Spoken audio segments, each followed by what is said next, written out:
Okay, so in this video we're going to be talking about surds and just a complete overview of what you're doing when you're working with surds. So I've broken it down into very simple but basic ideas, just covering absolutely everything that you need to know in order to just work with surds in general. So the first thing I want to talk about is the fact that what is an irrational number? Well, an irrational number is essentially a number that cannot be defined as a fraction. So we know that, say, 2, even though it's a whole number, can be written as a fraction, such as 2 over 1. It can also be written as, say, 4 over 2. So there's heaps of different fractions you can write that in. So that is rational. However, an irrational number is any number that can't be expressed as a fraction. So a common one that we know is if we have pi on our pi on our calculator, you type in the calculator, you get this string of numbers, 3.14, etc. And if you press STD, which normally gives you a fraction, nothing happens. It just kind of flashes and stays the same. That's because it can't be expressed as a fraction. So we'll just say pi is a common irrational number, but sometimes you might have the square root of something or the cube root of something, say the square root of 2. If I press S to D, it doesn't change, it just gives us this big long line of numbers. So if that's the case, then it's going to be rational. So a basic idea to check is to just type in the calculator and see if you get a big string of numbers. If you do, then it's probably irrational. The calculator's smart enough, if you're using a scientific calculator, to tell you by pressing this button. So use that as a basic idea. Now a surd is an irrational number where it's expressed as a square root of something. So say the square root of 2 again, that's a surd, that's an irrational number. It's not any number that's got a square root, because you might have, say, the square root of 4.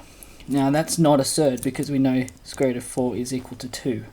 So that's not a surd, even though it's got a square root, that is a surd. Okay, now how surds work. When we're working with them, most of the time, the most basic way you're working with them is to simplify just a standard surd, or something that's square rooted like this. Now, the way we find a factor of something is you test if it's divisible, and if it is, then it works. So you'll just divide it by that, and then you can take out that factor. When we're working with surds, however, you can't use just any factors. I've written here the first 10 square numbers. Those are the ones that we have to use. You're looking at this row to see what is this number divisible by in this row. So here we've got 12. 12, it's not divisible by 9, it is 4, so we can divide it by 4. You try and use the highest number that works. I know that it can't be 16 or anything like that because 12 is less, so we'll just stick with the 4. So when we split it up, I'm going to rewrite it here. It's the square root of 4, and then we need to times that by something, so I'm going to use my calculator here. 12 divided by 4 is 3, so 4 times 3 will be 12, and then I can split it up. So I'm going to split it up here. We've got the square root of 4 times the square root of 3. Now with this, we know, because the square root of 4 is here, is 2. So we can rewrite that as 2 times the square root of 3. And because when you're working with algebra, for instance, you might write 2a, this is the same idea. It's 2 times the square root of 3 is going to be 2 square root of 3. And that gives us our answer. That's the square root of 12 simplified is 2 root 3. We're going to try that again. This time it's a slightly harder one. It's got a whole number out the front, and then we've got our surd. So just looking at the surd alone, we've got 3 times whatever's going on under here. We have to look, what can we divide 200 by that's in this row? So in here, starting at the top, we've got 100. 200 divided by 100 works. So we're going to do 100 times. We get our calculator. We'll do 200 divided by 100 gives us 2. So that's going to be our answer for that space. So now that we've done that, we'll split it up, just like we did here. We're going to have 3 times the square root of 100 times the square root of 2. Now the square root of 100 can be changed. We can change it from square root of 100 to 10. So it's going to be 3 times 10 times the square root of 2. And we can simplify that. 3 times 10, that's going to be 30 times root 2. And then we can make that even more simplified just by removing that times. That will be 30 root 2. If you were to leave it in this form, it's still correct. Just as simplified as this, it just looks a bit better because it doesn't have as much stuff. It has less writing than what you might see up here. Okay, so now we're going to look at adding and subtracting. Now, as this is a revision, I haven't got a basic view here. It's going to be a bit of everything. So we've got adding, subtracting, we've got surds, whole numbers. The way adding and subtracting works with anything is it can only be added and subtracted if it's a like term. So in the case of surds, a like term is it has the same thing under the square root. So this is alike to this. 2 root 2 is alike to minus root 2. 3 root 3 is alike to root 3. And then if it doesn't have a surd, it has to be alike with things that also don't have a surd. So we've got a 6 and a 1. So I'm going to underline these in different colours. So blue will be for anything that's got a root 2. You'll notice I underlined the negative with this as well. Always try and underline the sign that's in front, because it's not just the number that matters, it's also whether it's positive or negative. So that's all the root 2's. In red I'm going to do the root 3's. We've got positive root 3 and positive root 3. And then in black, or you can just leave it what's left over, we've got plus 6 and plus 1. So we'll just do it in any order is fine. I'm going to do the root 2's first. So we've got 2 root 2 minus root 2. That's going to be 1 root 2. Then we've got the root 3's, 3 root 3 plus root 3. So that's going to be 4 root 3. You notice here, even though it has no number in front, we're going to consider that one lot of root 2, and this is one lot of root 3. And then we're left over, we've got the whole numbers. We've got 6 plus 1, that's going to be plus 7. I'm just going to rewrite this without the 1, because just as this has a 1 but we haven't written it, I've written it here, I'm going to remove it, but we know it's actually there, it just looks a bit neater. Root 2 plus 4 root 3 plus 7. When you're multiplying and dividing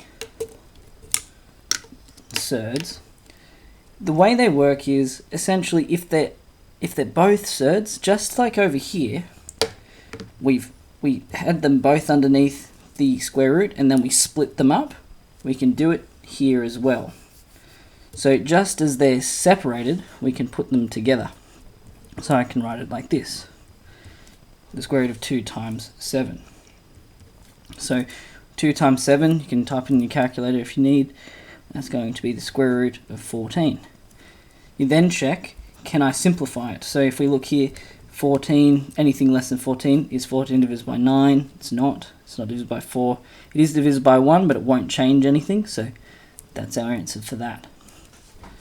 We'll do it again. This time there's whole numbers as well as the surds. So just even though there's whole numbers and we're not used to that being amongst the surds, we treat them the same as what we're used to.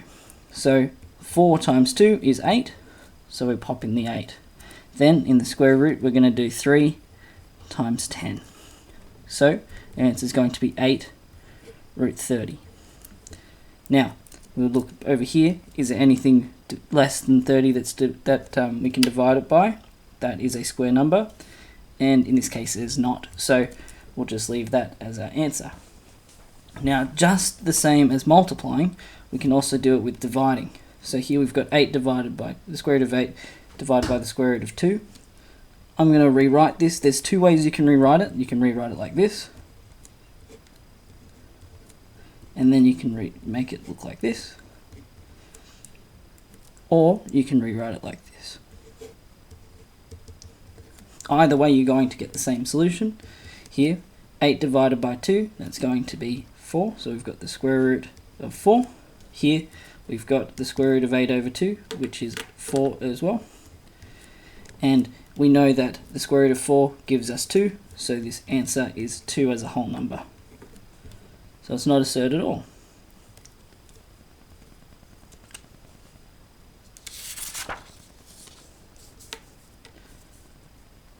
Okay, the last couple of things we're going to talk about is rationalizing the denominator. So there's two ways you can do this. The first case is when there's a single term on the bottom. Now, when we're rationalizing, what rationalizing means is that at the moment, the denominator is irrational because it's a surd. We need to make it rational by making it a whole number or a fraction, but in this case, it's going to be a whole number. So the way we do that is we're going to multiply by 1. We're going to multiply by a very sneaky one. It's the square root of 7 over the square root of 7. So that's actually equal to 1. So we haven't changed anything. But what you'll find is by the time we're finished, on the bottom we're going to have a whole number. So let's do this. We've got 8 times root 7 is going to be 8 root 7. And then on the bottom we've got the square root of 7 times the square root of 7. Whenever you're multiplying two surds that have the exact same number within them, you can remove the square root. So we're going to have root 7 times root 7 is just 7. And there we've rationalized the denominator. It's no longer a surd, it's now just a whole number. If you were to do this the way that we were talking about before, you'd get the same solution. Now, let's look at if there's two terms or multiple terms. We need to find the conjugate. The conjugate is exactly what we've done here, except, so here we've got 2 over root 2 minus 2. So we're still going to times it by 1, which is just the same thing on top and bottom of this fraction. But we're going to change the sign that's shown here. So here it's a negative, we're going to make it a positive, and that's called the conjugate. We'll do that on top and on bottom. Now when we do this, it's not as easy as a single term. We have to work with it just a little bit more. So here, I'm going to expand this out. You can imagine that there's brackets around these, and that gives us a better idea of what we're doing. So on the top we're going to have 2 outside of root 2 plus 2, and then on the bottom we're going to have root 2 minus 2 root 2 plus 2. Now that we're here, we need to do some expanding. So here we've got 2 times root 2 plus 2. So on the top, I'm going to write it like this. We've got 2 times root 2. So we're going to have here on the top, 2 times root 2 is 2 root 2. And then we've got 2 times 2, a positive 2. That's going to be plus 4. On the bottom, it involves more work, but you'll see that it will indeed rationalize the denominator, which is the goal of all this. We've got root 2, we're going to times that by root 2. They're the same number, but both surds, so we're just going to be left with a positive 2. Then we're going to do root 2 times 2, which is plus 2 root 2. And then we've got minus 2 times root 2, so it's minus 2 root 2. And then the last thing is minus 2 times 2. It's going to be minus 4. Okay, so now we're going to simplify this. On the top, 2 root 2 plus 4. Nothing we can change there, it's as simple as possible. They're not like terms, so we can't do anything with them. On the bottom, however, we've got 2 minus 4, well 2 minus 4 is going to be minus 2. And you'll notice I put that straight in the middle because we've got 2 root 2 minus 2 root 2. They're exactly the same, but one's plus, one's minus, so they cancel each other out, resulting in 0. So that's our final answer. But we can simplify this a bit further. You'll notice here there's a 2, and we can actually expand out this 2. Now I know we can factorize this. We've already expanded it, and it turns out we didn't actually need to, because if we go back here you can see there's a 2 and here's a 2. So quickly factorize it. There's a common 2 here, which we know from up here. root 2 plus 2 all on minus 2. So those will cancel. So we're left with a 1 on the bottom. So in total we're going to have minus root 2 plus 2, which is also